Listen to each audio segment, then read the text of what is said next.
ঢাকা বিশ্ববিদ্যালয়ের অ্যাডমিশন টেস্টে এমন কিছু টপিক রয়েছে যে সকল টপিক থেকে প্রতি বছরই ঘুরে ফিরে প্রশ্ন এসেই থাকে। সো তুমি যদি এখন থেকে এই সকল টপিকগুলো জেনে একটু বিস্তারিতভাবে পড়ে নিতে পারো তাহলে তোমার চান্স পাওয়ার সম্ভাবনাটা কিন্তু অনেক বেশি বেড়ে যাবে। সো আজকের এই ভিডিওতে আমি এমন দুইটা টপিক বা বিষয় নিয়ে কথা বলার চেষ্টা করব, পার্ট 1, এবং অন্যান্য যে সকল টপিক রয়েছে যেখান থেকেও তোমার প্রতি বছর ঘুরে ফিরে প্রশ্ন আসে এই টপিকগুলো নিয়ে আমি পার্ট 2, 3, 4 এই সকল পার্টগুলোতে আলোচনা করার চেষ্টা করব যদি তোমরা চাও। সো কমেন্ট বক্সে অবশ্যই তোমরা জানাবা। সো চলো আমরা দেখি যে কোন কোন টপিক থেকে প্রতি বছর ঘুরে ফিরে প্রশ্ন আসে। সো অনেক টপিকই তো আছে। তো আমি প্রথমে এনেছি হচ্ছে তোমার কন্ডিশনাল সেন্টেন্স। মানে আমার মনে হয়েছে যে সকল টপিকের সাথে তোমরা আগে থেকেই পরিচিত এই সকল টপিকগুলো যদি আমি আগে আলোচনা করি তাহলে তোমাদের কনফিডেন্সটা একটু বেশি বাড়বে। অন্যান্য যে সকল কঠিন টপিক রয়েছে, সহজ টপিক রয়েছে, এগুলো আমরা অন্যান্য পার্টে আলোচনা করব যদি তোমরা চাও। তো একটা জিনিস তুমি দেখো যে ঢাকা বিশ্ববিদ্যালয়ের বি ইউনিট কি 25-26 সেশন, তাই না? আবার এটাও ঢাকা বিশ্ববিদ্যালয় বি ইউনিট 25-26 সেশন, অর্থাৎ একই সেশনে কন্ডিশনাল সেন্টেন্স থেকেই দুইটা কোয়েশ্চেন আসছে। ইংলিশে এমসিকিউ আসে হচ্ছে তোমার 15টা, কয়টা? 15টার ভিতরে দুইটাই আসছে হচ্ছে তোমার কন্ডিশনাল সেন্টেন্স থেকে। এরপরে দেখো 24-25 সেশনেও তোমার হচ্ছে এই কন্ডিশনাল সেন্টেন্স থেকে 24-25 সেশনেও তোমার কন্ডিশনাল সেন্টেন্স থেকে এসেছিল। শুধুমাত্র এই সেশনগুলো না, অনেক সেশনেই আসে। এবং শুধুমাত্র বি ইউনিট না, তোমার এ ইউনিট, সি ইউনিট, এই সকল ইউনিটগুলোতেও হচ্ছে তোমার কন্ডিশনাল সেন্টেন্স থেকে আসে প্রশ্ন। ঠিক আছে, এখন এই টপিকটার সাথে তোমরা আগে থেকে পরিচিত। আমি নিজেই তোমাদেরকে হচ্ছে right from verb, conditional sentence, even হচ্ছে তোমাদের ফ্রি হ্যান্ড রাইটিং এর ক্লাসেও আমি খুব বিস্তারিতভাবে তোমাদের কন্ডিশনাল সেন্টেন্সটা পড়িয়েছি। তো আগে থেকে যেহেতু পরিচিত, আজকের ক্লাসে বিস্তারিত বোঝাবো না, যতটুকু তোমার প্রয়োজন জাস্ট গ্রামারটা আমি একটু বুঝাই দিব। দেখো কন্ডিশনাল সেন্টেন্স, ওকে। সো কন্ডিশনাল সেন্টেন্স আমরা কিভাবে চিনবো? যে সকল সেন্টেন্সে আমার ইফ থাকে, কি থাকে? ইফ থাকে যে সকল আমার সেন্টেন্সে, সেটা হচ্ছে কন্ডিশনাল সেন্টেন্স। এখন কন্ডিশনাল সেন্টেন্সে দুইটা পার্ট থাকে। ইফ যুক্ত যে অংশটা এটাকে বলা হয় কন্ডিশন পার্ট। এটাকে কি পার্ট বলা হয়? কন্ডিশন পার্ট বলা হয়। এবং আরেকটা যে পার্ট থাকে, যেমন আই উইল গো, এটাকে বলা হয় তোমার হচ্ছে রেজাল্ট পার্ট। তাহলে কন্ডিশনাল সেন্টেন্স দুইটা পার্ট, ইফ যুক্ত অংশটা হচ্ছে কন্ডিশন পার্ট, আর একটা হচ্ছে রেজাল্ট পার্ট। তো তোমাকে কন্ডিশন পার্ট এবং রেজাল্ট পার্ট উভয়ের গ্রামারটা একটু জানতে হবে। উভয়ের গ্রামারটা কি করতে হবে? জানতে হবে। ঠিক আছে কিনা? সো দেখো, কন্ডিশনাল সেন্টেন্স হচ্ছে নরমালি কয় প্রকার? 3 প্রকার। First conditional, second conditional, third conditional. একটা জিনিস আগে বলে রাখি, সেটা হচ্ছে ঢাকা বিশ্ববিদ্যালয়ে যদি তোমার কন্ডিশনাল সেন্টেন্স থেকে প্রশ্ন আসে তাহলে তোমার আসবে হচ্ছে এই থার্ড কন্ডিশনাল থেকে। ঠিক আছে, তাহলে তোমার যদি থার্ড কন্ডিশনালের গ্রামারটা বা রুলসটা একটু মনে থাকে তাহলে কিন্তু তুমি ইজিলি অ্যান্সার করতে পারবা। ঠিক আছে, তো আমরা প্রত্যেকটাই দেখি যে কন্ডিশনাল সেন্টেন্সে আমার যদি কন্ডিশন পার্টে প্রেজেন্ট ইনডিফিনিট থাকে, কি থাকে? Present indefinite tense. সহজভাবে বললে যদি আমার কন্ডিশন পার্টে ভার্বের 1 নম্বর ফর্ম থাকে তাহলে রেজাল্ট পার্টে আবার কি হবে? উইল হবে। কি হবে? উইল হবে। আবার কন্ডিশনাল সেন্টেন্সে কন্ডিশন পার্টটা যদি পাস্ট ইনডিফিনিট টেন্স থাকে, সহজভাবে বললে যদি কন্ডিশন পার্টে ভার্বের 2 নম্বর ফর্ম থাকে তাহলে হচ্ছে আমার রেজাল্ট পার্টে উইলের 2 নম্বর ফর্ম কি হবে? উড হবে। কি হবে? উড হবে। ঠিক আছে কিনা? আবার যদি হচ্ছে আমার কন্ডিশন পার্টটা পাস্ট পারফেক্ট টেন্স হয়, সহজভাবে বললে হচ্ছে তোমার হ্যাড প্লাস V3 হয়, তাহলে আমার রেজাল্ট পার্টে কি হবে? রেজাল্ট পার্টে আমার হবে উড হ্যাভ। কি হবে? উড হ্যাভ হবে। আচ্ছা, এখন একটা জিনিস তোমাদেরকে বলে রাখি, সেটা হচ্ছে যে মডেল অক্সিলারি ভার্ব আছে না? Can, could, may, might, shall, should, will, would, এরকম আছে না? এরকম কিছু কিন্তু ভার্ব আছে। তো এই সকল মডেল অক্সিলারি ভার্বগুলোর মধ্যে যে সকল ভার্বের 2 নম্বর ফর্ম হয় ওইটা হচ্ছে তোমার রেজাল্ট পার্টে বসতে পারে। যেমন ক্যানের 2 নম্বর ফর্ম কুড, মের 2 নম্বর ফর্ম মাইট, উইলের 2 নম্বর ফর্ম বা V2 হচ্ছে কি? উইলের 2 নম্বর ফর্ম কি? উড, তাই না? তাহলে এখানে আমার আরো বসতে পারে হচ্ছে তোমার ক্যান, মে। ঠিক আছে কিনা? ইন দ্য সেম ওয়ে ক্যানের 2 নম্বর ফর্ম এখানে আমার কি বসতে পারে? কুড বসতে পারে। ঠিক আছে, এখানে মেয়ের 2 নম্বর ফর্ম আমার মাইট বসতে পারে, MIGHT, মাইট বসতে পারে। ইন দ্য সেম হচ্ছে তোমার এখানে কুড হ্যাভ বসতে পারে, মাইট হ্যাভ বসতে পারে। ঠিক আছে, তাহলে এই জিনিসটা একটু মাথায় রাখবা, আচ্ছা, আর কন্ডিশন পার্টে গ্রামারটা মনে রাখা সহজ।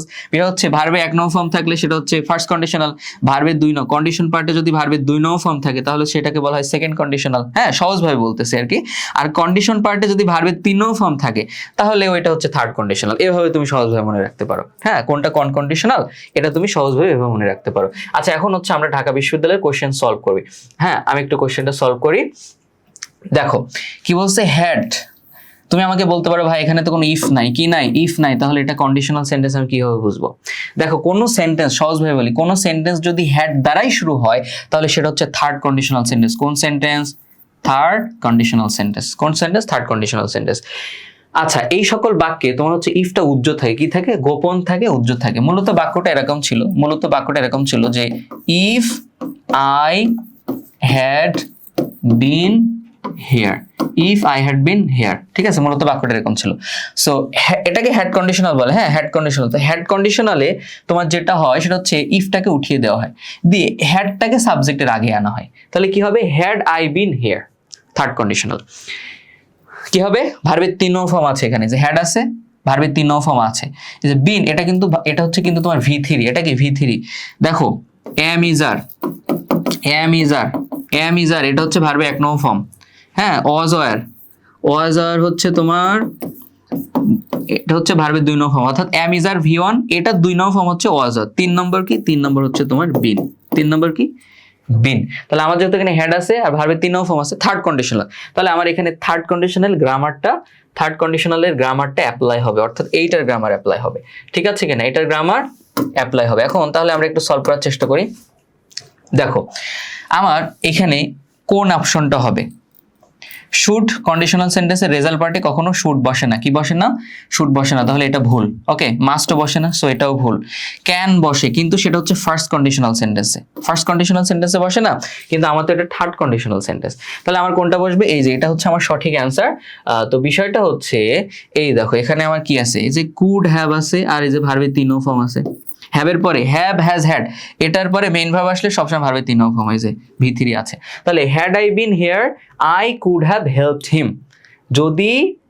যদি আমি এখানে থাকতাম আমি তাকে সাহায্য করতাম, এরকম অর্থ হবে। হ্যাঁ, যদি আমি এখানে থাকতাম তাহলে তাকে সাহায্য কি করতাম? ওকে, তাহলে বিষয়টা তোমাদের বোঝা গেল? সহজ, কিন্তু একেবারে সহজ। এভাবে হচ্ছে তুমি অ্যান্সার করবা।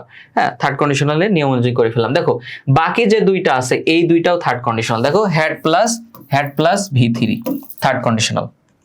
হ্যাড প্লাস V3 মানে কি? Third conditional. আমি তোমাদেরকে বলেছি ঢাকা বিশ্ববিদ্যালয় সহ অন্যান্য পাবলিক ইউনিভার্সিটিতে যদি কন্ডিশনাল সেন্টেন্স থেকে কোয়েশ্চেন আসে তাহলে থার্ড কন্ডিশনাল থেকে আসবে। ওকে, তাহলে এটার আনসার তোমরা একটু করে ফেলবা, কমেন্ট বক্সে জানাবা। কি করবা? কমেন্ট বক্সে জানাবা। একেবারে সহজ। দেখো আমি কিন্তু অ্যান্সার দেখতে পাচ্ছি, তোমরা আশা করি দেখতে পাচ্ছ।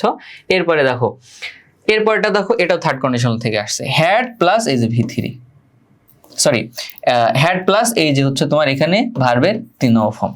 ঠিক আছে, এটা প্যাসিভ। নরমালি এটা হচ্ছে একটা প্যাসিভ সেন্টেন্স। দেখো have been, has been, had been এর পরে যদি ভার্বের 3 নং ফর্ম থাকে তাহলে সেটাকে বলা হয় প্যাসিভ সেন্টেন্স। সেটা কি হয়? Passive sentence. যেমন if Rana had not been imprisoned. হ্যাঁ, ইমপ্রিজন মানে হচ্ছে তোমার বন্দি করা, এখানে প্যাসিভ অর্থ আসবে, যেহেতু হ্যাড বিন, এই যে হ্যাড বিন প্লাস V3 আছে। তাহলে রানাকে যদি বন্দি না করা হতো, হি ড্যাশ হিরো, কিছু একটা, সে হিরো হয়ে যেত বা কিছু একটা এরকম। তাহলে এটা যত থার্ড কন্ডিশনাল, তো তোমরা এটাও অ্যান্সার করে ফেলবা নিজেরা। তোমরা এটার অ্যান্সার করে ফেলো, একদম সহজ। আমি আশা করছি তোমরা পারবা, কি পারবা। ওকে, তাহলে কন্ডিশনাল গেল। এখন আরেকটা টপিক নিয়ে আমরা একটু আলোচনা করি। দেখো আফেক্ট আর হচ্ছে তোমার ইফেক্টের ব্যবহার নিয়ে আমরা একটু আলোচনা করি। হ্যাঁ, এই টপিকটা থেকে হচ্ছে আমি বলছি না যে হচ্ছে, মানে আমি নির্দিষ্ট করে বলছি না যে এই সেশন এটা থেকে আসবে, যে কোনো একটা সেশনে চলে আসতে পারে। ঠিক আছে কিনা? তোমরা এইচএসসি যে ব্যাচেরই হও, দেখা গেল তোমাদের সেশনে চলে আসতেছে ইফেক্ট আর আফেক্টের ব্যবহারটা। তো নরমালি আমার পেইড ব্যাচের স্টুডেন্ট যারা দেখবে, তোমাদেরকে তো এটা আমি পড়াইছি ইংলিশ ফার্স্ট পেপার পড়ানোর সময় বারবার, তোমরা জানো এটা। তো ঢাকা বিশ্ববিদ্যালয়ে কিভাবে আসে এটা আমরা একটু দেখি এবং কোশ্চেনটা আমরা একটু সলভ করার চেষ্টা করি। দেখো ইফেক্ট আর এফেক্ট থেকে তোমার হচ্ছে এই যে 25-26 সেশনে আসছে। কোন সেশনে আসছে? 25-26 সেশনে আসছে। আবার তুমি দেখো ঢাকা বিশ্ব 23-24 সেশনেও কিন্তু এসেছিল। ইভেন অন্যান্য তোমার এক্সামগুলোতে, ইউনিটগুলোতে এটা থেকে এসে থাকে। সো এইটার ব্যবহার আমাদের একটু জানতে হবে। দেখো একটু ভালো করে খেয়াল করো। এফেক্ট, যেটা এফেক্ট, এই এফেক্ট হচ্ছে তোমার একটা ভার্ব। এফেক্ট শব্দ অর্থ ভার্ব। এটার অর্থ হচ্ছে প্রভাবিত করা। কি করা? প্রভাবিত করা। আর ইফেক্ট যেটা আছে না, ইফেক্ট, এই ইফেক্টটা হচ্ছে তোমার নাউন হতে পারে, আবার ভার্ব হতে পারে। যখন নাউন তখন এটার অর্থ হবে প্রভাব, শুধু প্রভাব। আর যখন ভার্ব হিসেবে ব্যবহৃত হবে তখন এটার অর্থ হবে তোমার উৎপাদন করা বা সম্পন্ন করা। ঠিক আছে, এটা একটু মাথায় রাখো। এবার আমরা একটু কোশ্চেনটা সলভ করি। কি বলতেছে? দ্য ল্যাক ল্যাক মানে হচ্ছে ঘাটতি, হ্যাঁ, দ্য ল্যাক অফ রেইন মানে বৃষ্টির ঘাটতি, বৃষ্টির অভাব, দিস ইয়ার এই বছর বৃষ্টির অভাব বা ঘাটতি মে পারে কিছু একটা করতে পারে, যেটা এখানে আছে। দ্য টোটাল মানে মোট, অ্যাভেইলাবিলিটি মানে হচ্ছে তোমার পরিমাণ, অফ এগ্রিকালচারাল মানে কৃষিজ, ক্রপ শব্দের অর্থ শস্য। বলছে এই বছর বৃষ্টির ঘাটতি কৃষিজ শস্যের মোট পরিমাপকে বা মোট পরিমাণকে কিছু একটা করতে পারে। আচ্ছা, এখানে আমাদের কি হবে এটা একটা আমরা দেখি। প্রথমত আমরা দেখি যে আমাদের এখানে আমরা প্রথমত দেখি যে কি আমাদের এখানে হচ্ছে একটা মডাল ভার্ব আছে, কি আছে, মে একটা মডাল অক্সিলারি ভার্ব না।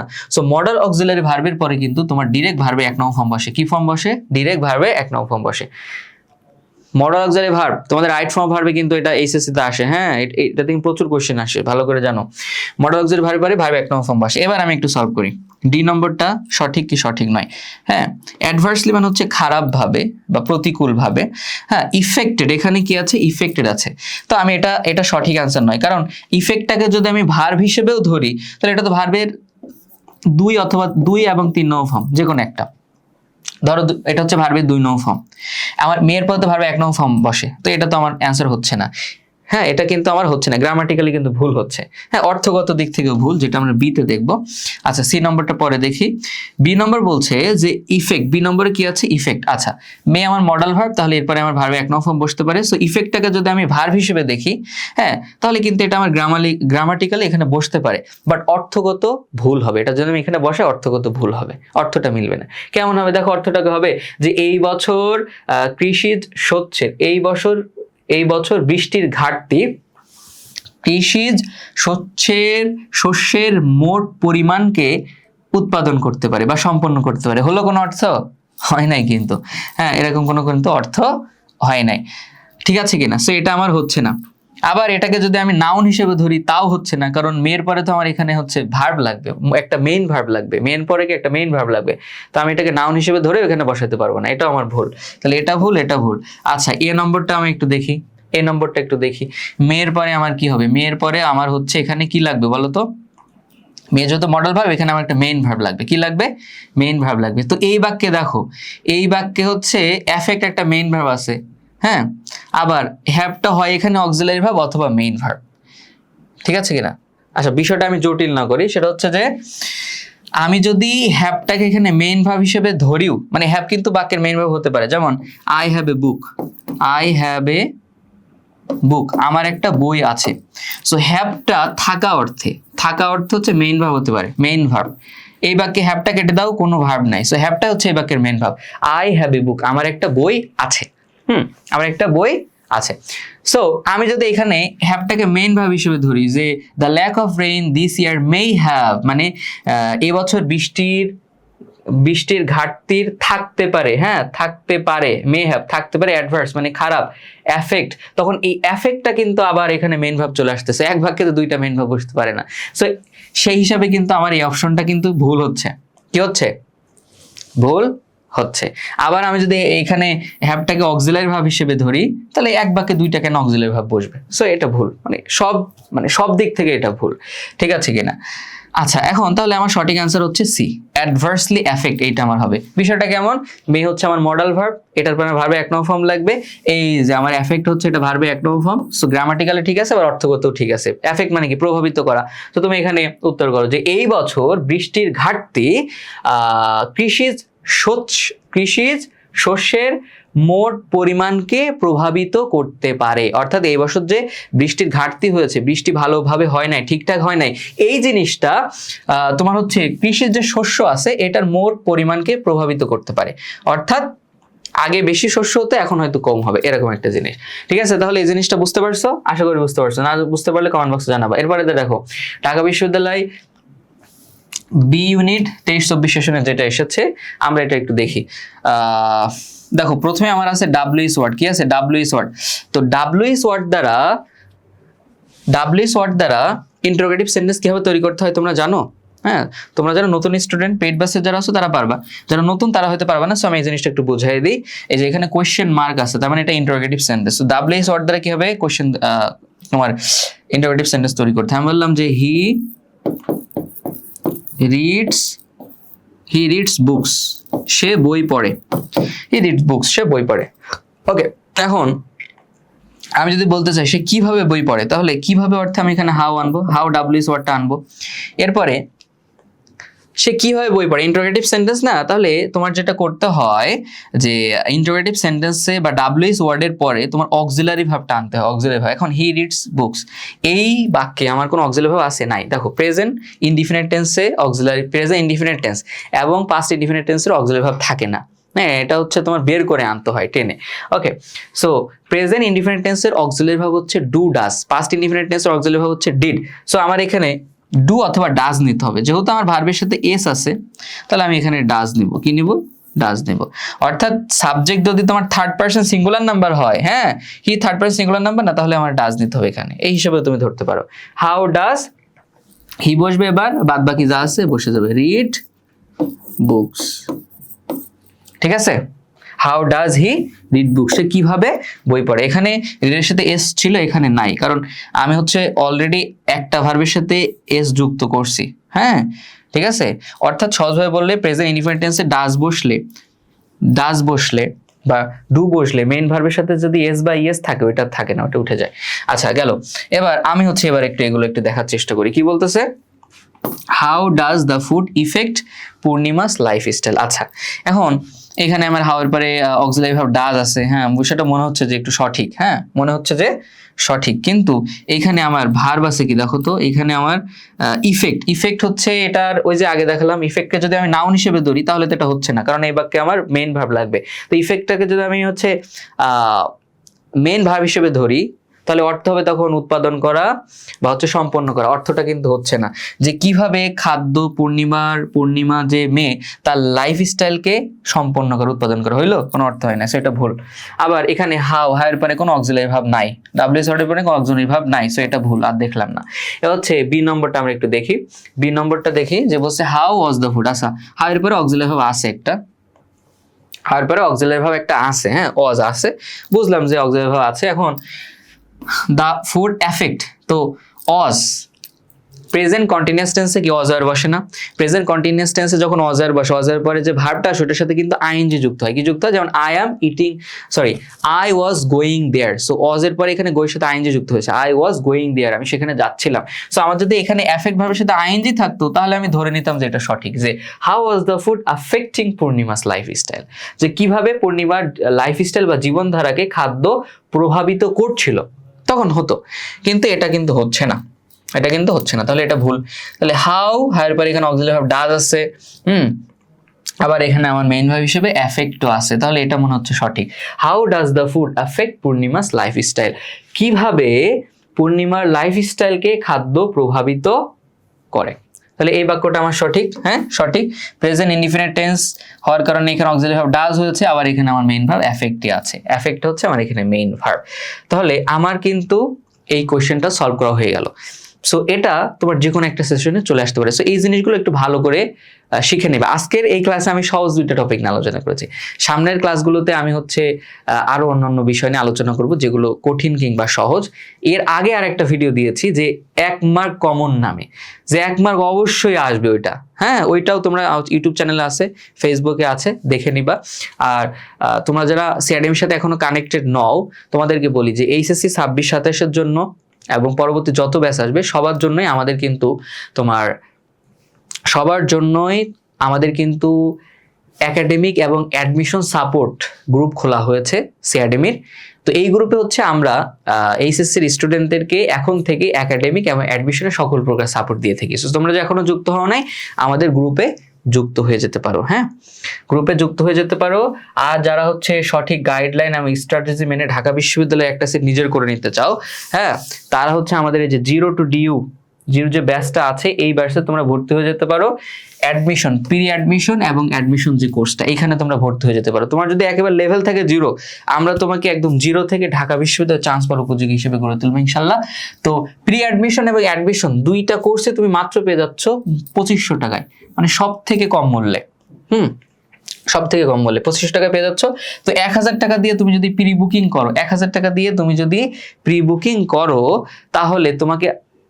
তাহলে তাহলে তুমি যদি পরবর্তীতে অর্থাৎ এইচএসসি পরীক্ষার পরে 1500 টাকা দাও, তাহলে তোমার হচ্ছে প্রি অ্যাডমিশন দুইটাই পেয়ে যাচ্ছ। অর্থাৎ এখন 1000 টাকাতে প্রি বুকিং করলে প্রি অ্যাডমিশনটা তুমি ক্লাস করতে পারবা। তোমার এখানে এই প্রি অ্যাডমিশনের ক্লাসগুলোতে তোমার ভিতটাকে মজবুত করা হবে, এবং পরবর্তীতে যখন এইচএসসি পরীক্ষা হয়ে যাবে তখন তো তোমার অ্যাডমিশনের সময় ওই সময় 1500 টাকা তোমার হচ্ছে পে করলে টোটাল 2500 টাকা তোমার দেওয়া হয়ে গেলে তখন হচ্ছে তুমি অ্যাডমিশনের ক্লাসগুলো সব করতে পারবে, বাংলা, ইংরেজি এবং জিকে। এটা কিন্তু শুধু ইংরেজি না, হ্যাঁ, বাংলা, ইংরেজি, জিকে। সো আমাদের 3 জনই মেন্টর হচ্ছে ঢাকা বিশ্ববিদ্যালয়ের মেধাবী ছাত্র, সবাই ঢাকা বিশ্ববিদ্যালয়ের ছাত্র। তোমরা যদি ঢাকা বিশ্ববিদ্যালয়ের ছাত্র হতে চাও, পড়াশোনা করতে চাও, আমাদের কোর্সে ভর্তি হয়ে যেতে পারো। সো আজকের ক্লাস এ পর্যন্তই। সবাইকে ধন্যবাদ। নেক্সট ক্লাসে ইনশাআল্লাহ দেখা হবে। আসসালামু আলাইকুম।